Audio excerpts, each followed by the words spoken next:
Stunting merupakan salah satu target Sustainable Development Goals yang termasuk pada tujuan pembangunan berkelanjutan kedua, yaitu menghilangkan kelaparan dan segala bentuk malnutrisi pada tahun 2030 serta mencapai ketahanan pangan. Berdasarkan Survei Status Gizi Indonesia atau SSGI, prevalensi stunting nasional di Indonesia pada tahun 2022 sebesar 21,6%, di mana angka tersebut masih di atas angka standar yang ditoleransi WHO, yaitu di bawah 20%. Stunting dapat terjadi akibat kekurangan gizi, terutama pada saat 1000 hari pertama kehidupan. Stunting menjadi masalah yang sangat serius karena dikaitkan dengan risiko kesakitan dan kematian yang lebih besar, obesitas dan penyakit tidak menular di masa depan, orang dewasa yang pendek, buruknya perkembangan kognitif, serta rendahnya produktivitas dan pendapatan. Stunting adalah gangguan pertumbuhan dan perkembangan anak akibat kekurangan gizi kronis dan atau infeksi berulang, yang ditandai dengan panjang atau tinggi badannya berada di bawah standar. Pemerintah menargetkan dalam jangka waktu dekat untuk menurunkan angka stunting di Indonesia menjadi sebesar 14% pada tahun 2024 mendatang. Saat ini, angka stunting di Indonesia telah mengalami penurunan dari 37% pada tahun 2014 menjadi 21,6% di tahun 2022. Pemerintah melalui Kementerian Kesehatan Republik Indonesia telah menerapkan 11 intervensi spesifik atasi stunting, yang dalam pelaksanaannya sudah 2 intervensi yang melebihi target nasional. 11 intervensi spesifik yang dirancang yaitu screening anemia, konsumsi tablet tambah darah remaja putri, pemeriksaan kehamilan, konsumsi tablet darah ibu hamil, pemberian makanan tambahan bagi ibu hamil kurang energi kronik, pemantauan pertumbuhan balita, ASI eksklusif, pemberian empasi kaya protein hewani bagi baduta, tata laksana balita dengan masalah gizi, peningkatan cakupan dan perluasan imunisasi, edukasi remaja ibu hamil, dan keluarga termasuk pemicuan bebas buang air besar sembarangan. Walaupun pemerintah sudah mencanangkan berbagai program pencegahan stunting, masih perlu adanya partisipasi dan dukungan dari seluruh tokoh masyarakat, termasuk mahasiswa.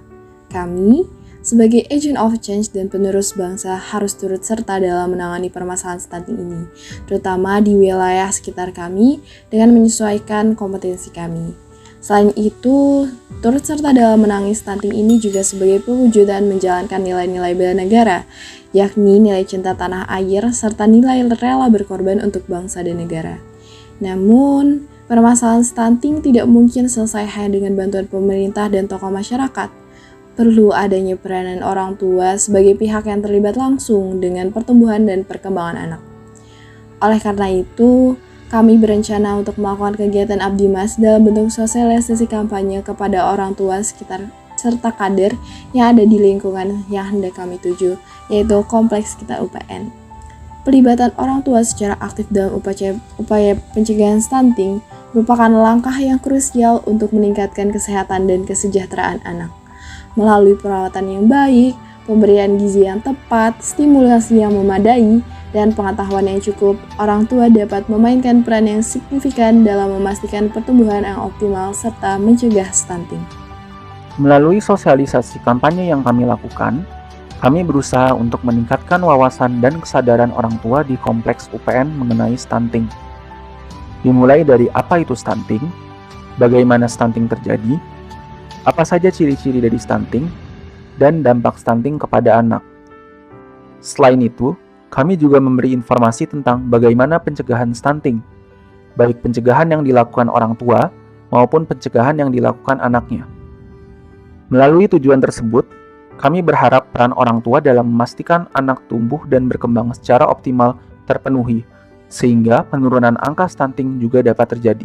Selain itu, dengan melakukan kegiatan ini, kami turut serta dalam mewujudkan tujuan pembangunan berkelanjutan SDGs, poin tujuan yang kedua, yaitu tanpa kelaparan. Kami mengawali kegiatan Abdi Mas ini dengan melakukan perencanaan yang matang. Perencanaan ini kami buat bersama-sama dan kami juga membagi tugas untuk mempercepat pelaksanaan kegiatan Abdi Mas kami. Perencanaan dimulai dari mencari tahu permasalahan yang ada di sekitar. Dengan berbagai pertimbangan, akhirnya kami memilih permasalahan stunting dengan sasaran kepada masyarakat yang ada di kompleks UPN yang berada di dekat kami.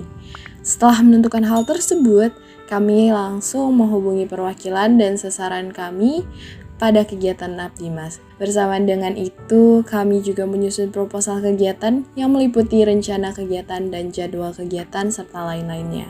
Tidak luput juga, kami mempersiapkan materi yang hendak kami berikan kepada orang tua kompleks UPN. Materi ini kami susun sedemikian rupa agar dapat mewujudkan tujuan kami dalam peningkatan wawasan dan kesadaran orang tua mengenai stunting. Kami juga membuat leaflet untuk mempermudah dalam penerimaan materi. Selain itu, kami juga mempersiapkan pretest dan posttest untuk mengukur keberhasilan kegiatan sosialisasi kampanye. Dalam mempermudah pengecekan kerja kami, masing-masing dari kami membuat satu pencatatan mengenai apa saja yang telah kami kerjakan dalam mewujudkan kegiatan Abdimas ini. Pencatatan tersebut kami sebut dengan logbook. Akhirnya hari yang kami telah rencanakan tiba. Kami satu persatu berangkat ke lokasi pengabdian masyarakat kami. Musola Al-Muhajirin, Kompleks UPN, Kelurahan Meruyung, Kecamatan Limo, Kota Depok, Jawa Barat. Masjid di tengah permukiman penduduk ini mulai diisi oleh para ibu dengan membawa kesediaan mereka. Jam sudah menunjukkan pukul 8.00. Maka, hal ini menjadi tanda bagi MC untuk membuka kegiatan Abdimas dengan sambutan hangat kepada hadirin dan doa bersama. Kami mengadakan tes terlebih dahulu guna melihat pengetahuan para ibu sebelum masuk ke pemberian materi. Alangkah beruntungnya kami melihat antusias para peserta dalam setiap proses pelaksanaan Abdimas ini.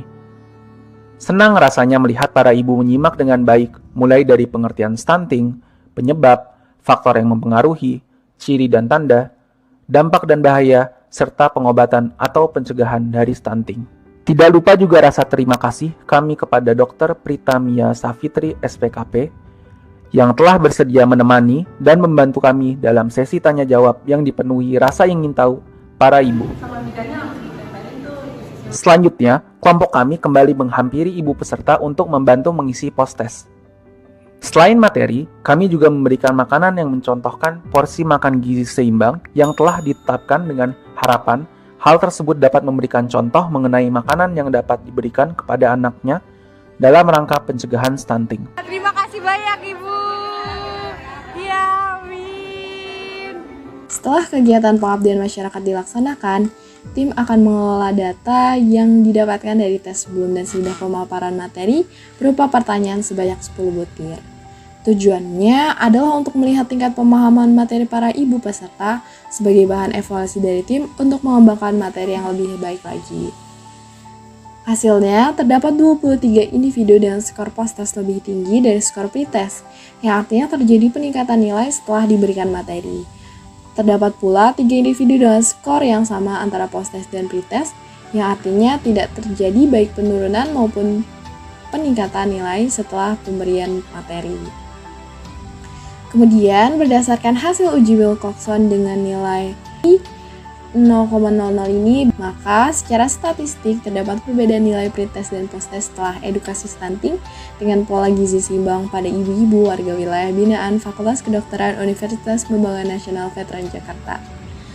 Di sisi lain, kegiatan Abdimas ini membuka pandangan dan kepedulian kami lebih luas mengenai kasus stunting dan pencegahannya. Saya Fiska Maulina Putri. Saya Muhammad Rehan. Saya Kalista Latania. Saya Raden Ajeng Nadira. Saya Rahmi Aulia Lesmana. Saya Husna Mujahidah. Saya Pradipta Dia. Saya Desya Rizkia. Saya Nur Agung. Saya Rifki Ridho Warman. Ayo sama-sama berantas stunting.